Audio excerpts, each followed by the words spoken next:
Self awareness ini sendiri ya bisa kita capai dengan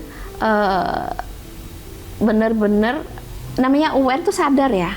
Kalau kita sedang mikir, kemudian pikiran kita mulai meneror, stop. Ini pikiran sudah nggak ramah gitu. Daripada kita punya pikiran meneror, mending kita mencari ayat-ayat yang realitinya apa sih gitu, seperti tadi ya, wa may yattaqillaha yaj'al lahu makhraja. Kamu aman say kalau selama kamu bertakwa, selama kamu di jalan Allah, selama kamu berpegang teguh dengan agama Allah gitu, you are safe, kamu aman seaman-amannya gitu. Jadi itu belajar tentang mengikuti proses berpikir kita supaya kita tidak menyakiti diri kita sendiri, tidak menyakiti emosi kita, atau bahkan tidak menghancurkan kehidupan sendiri lewat pikiran kita. Oke, jadi teman-teman yang dirahmati Allah, makanya di dalam sebuah ayat Al-Quran, qad aflaha man zakkaha wa qad khaba man dassaha. Sungguh beruntung manusia yang mau mensucikan jiwanya. Sungguh beruntung, kalau orang beruntung itu pasti happy gitu, untuk orang yang mau mensucikan jiwanya. Dan sungguh malapetaka, celaka, kesialan bagi orang yang mau yang konsisten mengotori pikirannya, kalau biasanya kalau pikiran sudah kotor, pasti perasaan kita juga rusak. Kalau perasaan sudah rusak, lisan kita hancur, akhlak kita berantakan, sehingga kehidupan kita juga penuh dengan malapetaka. So, qad aflaha man zakkaha. Sungguh beruntung orang yang mau mensucikan jiwanya. Arti mensucikan jiwanya, release your negativity, melepaskan semua unsur-unsur negatif yang ada di pikiran, perasaan, yang akan berimbas kepada reaksi atau aksi-aksi kita, atau bahkan kepada akhlak kita gitu. Jadi qad aflaha man zakkaha ini sebuah tuntunan dari Tuhan untuk kita self love, self care. Care yourself please. Sayangi dirimu, jangan sia-siakan keberuntunganmu. Jangan teror jiwamu, jangan rusak pikiranmu, jangan hancurkan akhlakmu. Jaga keberuntungan dunia akhiratmu, jaga karunia-karunia yang sudah Allah kasih untuk dunia dan akhiratmu. Jaga rezeki-rezekimu, jaga keberkahan, berkah ilmu, berkah waktu, berkah kesehatan, berkah rumah tangga, berkah semua yang kita kerjakan ini penuh keberkahan. Dan keberkahan itu akan rusak, akan hancur ketika inner kita, jiwa kita atau relung hati kita belum kita bersihkan sebagai wujud untuk menaikkan self-worth, self-esteem, atau latihan self-care, atau bahkan self-healing tidak kita kerjakan. Semua orang terluka ya, di muka bumi ini semua orang terluka atau kotor, kecuali orang-orang yang zakkaha, orang-orang yang mau membersihkannya gitu. Karena memang di dunia ini penuh dengan kalau di sini bahasanya adalah kotoran ya, seperti baju yang kita pakai. Kita membutuhkan baju kita pakai setiap hari dan pasti kotor. Makanya yang dibutuhkan adalah membersihkan baju kita. Begitu juga jiwa kita, pikiran kita, perasaan kita, akhlak kita, relationship kita harus terus kita maintain, harus terus kita caring. Kita peduli itu. Apa kabar pikiranku? Alhamdulillah, aku punya pikiran damai. Apa kabar jiwaku? Alhamdulillah, jiwaku selalu memuji Allah. Apa kabar perasaanku? Alhamdulillah, aku selalu bersyukur kepada Allah. Apa kabar akhlakku? Alhamdulillah, aku punya akhlak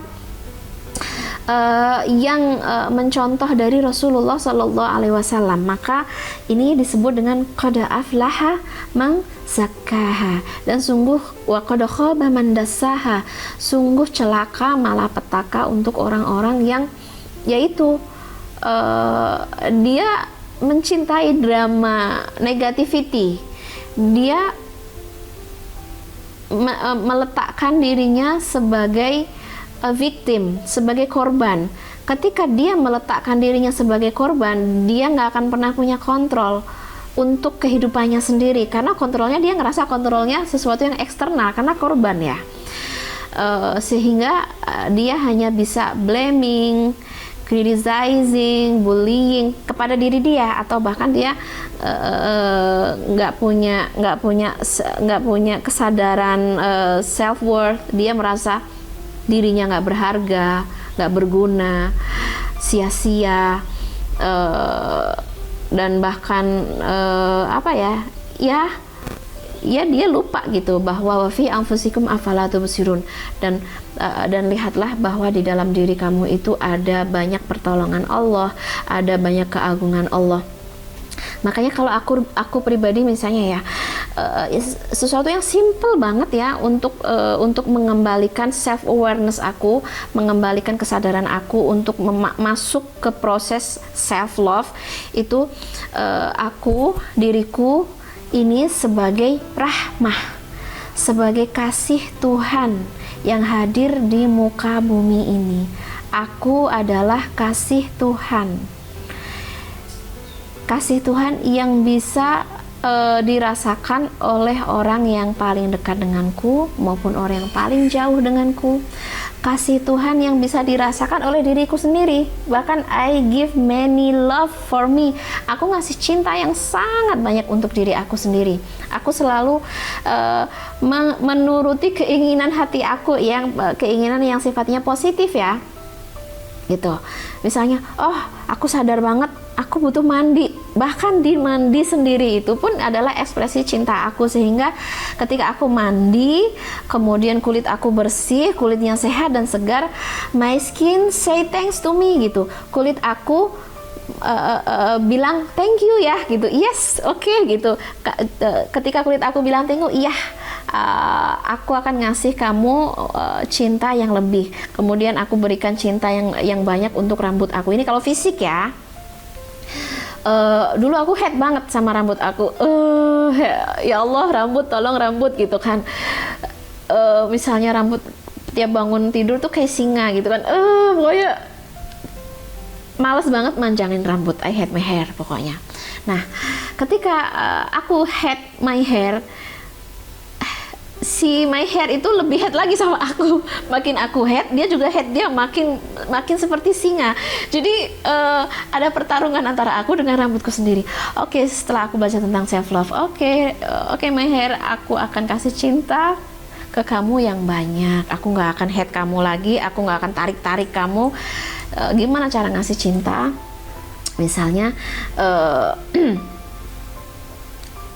memberikan perawatan yang layak dia dapatkan, dan alhamdulillah gitu, semua anggota keluarga bilang, ih gitu Umi gitu, rambutnya ih gitu. Maaf ya, ini kok jadi ngomongin aurat, tapi nggak apa-apa. Artinya kita belajar untuk menerima, self accepting, menerima diri kita, dan benar gitu. My hair sekarang say thanks to me. Dia bilang, ih makasih ya, aku dirawat dengan sangat baik, sangat cantik, dan dulu misalnya bagian aku yang paling aku benci adalah my hair, dan sekarang bagian yang paling aku sering elus, aku sayang, aku cinta, bahkan aku sering perhatikan adalah my hair. Dan benar-benar my hair juga attract love. Dia juga dia juga merespon dengan cinta yang sama gitu. Itu kalau cinta fisik. Bagaimana dengan cinta batin kita gitu? Batin kita itu jauh lebih butuh perhatian yang sangat banyak. Kita punya yang seperti aku sebutin tadi kan, kita punya griefness, kita punya duka, kita punya trauma, kita punya amarah, kita punya galau, kita punya semuanya kita miliki. Dan aku nggak akan membenci, aku tidak akan membenci kesedihanku, nggak akan. Kalau dulu mungkin kenapa harus ada kesedihan, pertanyaannya ya, kenapa harus ada duka gitu. Sekarang aku menjadikan my grief atau duka aku ini sebagai bagian diri aku, dan I am fulfilled with my sadness. Aku menjadi sangat utuh, aku sempurna, aku berharga, aku bermakna ketika aku bersama my sadness, dengan kesedihan aku. So sisi-sisi negatif pun nggak boleh kita benci yang ada di diri kita. Justru harus kita jadikan itu sebagai kesempurnaan, bukan negatif kejahatan ya, tapi sebagai experience kita secara utuh untuk lebih mencintai diri kita, mencintai kehidupan kita, mencintai yang sudah Allah berikan buat kita, dan itu akan menuju kepada cinta utuh kepada Allah Subhanahu wa Ta'ala. Karena belajar cinta kepada Allah ini juga nggak boleh setengah-setengah gitu. Kita juga harus datang kepada Allah secara utuh. Apapun yang Allah berikan buat kita secara utuh, itu akan jadi nilai karunia yang harus kita maknai dan harus kita hargai. Respect itu penting banget.